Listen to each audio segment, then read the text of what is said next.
be talking about using our reins. I've got some tape on my reins to make it easier for you guys to follow along as I go through this lesson. If you're struggling with finding the correct length of reins, or you feel like you're just not very smooth when it comes to using your reins, today's video is for you. First, I want to mention that there's this common misconception when we first start riding that we only use our reins to turn our horse and to stop them. However, I found it to be much more effective to use my seat, my legs, and then my reins to turn and stop my horses. This allows my horse to work in better balance and allows me to advance more easily as a rider. The first thing we're going to talk about is finding a correct rein length. I'm going to be showing you a correct rein length for 2 reins. So if you're riding in an English discipline like dressage or jumping, or if you have a young horse that you're riding in a discipline where you ride one-handed like Western and you haven't educated him yet to ride completely off the seat and leg.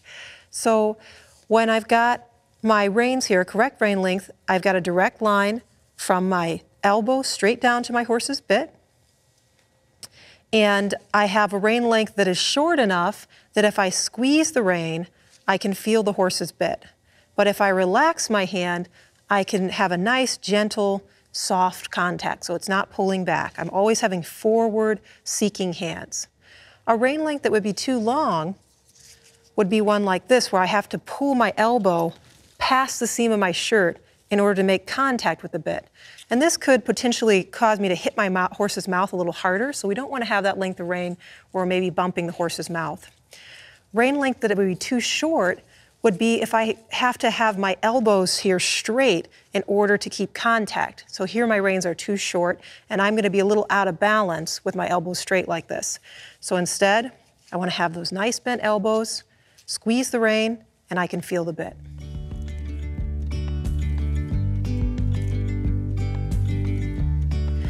When we're using our reins, there's 2 different ways I'm going to talk to you about using your reins today. The first one is a direct rein, and that means we're just squeezing the rein in the direction we're going. So let's say I want to turn my horse left. My right rein is staying on the right side of his neck here, and I'm just squeezing with my fingers the left rein to turn left. The other type of rein aid we can use is an opening rein. So that's when I have my outside rein down, and I'm just opening from my elbow like this to ask my horse to turn to the inside. So now I'm going to show you an example of me using these 2 different rein aids while I'm going around an obstacle. As I approach my first obstacle, I'm going to be turning right using a direct rein with my right hand. So I'm just squeezing my right hand as I turn right. So you can see on my left hand staying on the left side of the mane, just squeezing that right hand. We're going to come around this barrel. I'm going to head up to the second one. And in this one, I'm going to turn left using an opening rein. So I'm going to open my left hand, close my right leg, my right rein, and we're going to turn left and then go straight. Good boy. Now that we've looked at both the opening rein and the direct rein, let's talk about when would we use these reins. So I've got a circle of cones set up around me here. I'm going to take Crosby around the circle and show you an example of when I would use an opening rein and when I would use a direct rein.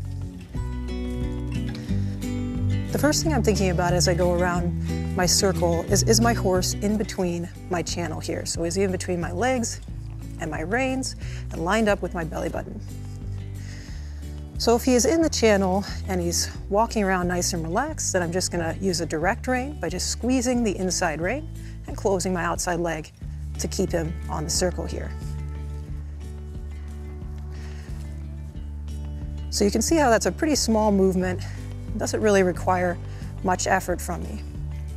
Now a time that I would use an opening rein would be if I had a horse that was drifting off the circle and he was kind of falling out to the outside.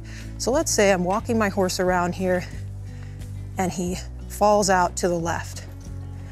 Then I would close my left leg and I would use an opening rein with my right hand here to guide him back to the circle again. So I hope this video was a help to you if you are working on learning more about your reins. There's a lot more we could talk about on this subject, but hopefully this gave you a good place to start and some valuable information. I'd love to hear what you're working on with your horses. You can let me know in the comments below. And of course, if you have any video ideas, I'd love to hear from you. You can let me know. Have a wonderful week. Enjoy your horses, and I'll see you in the next video. Good job, Rosie.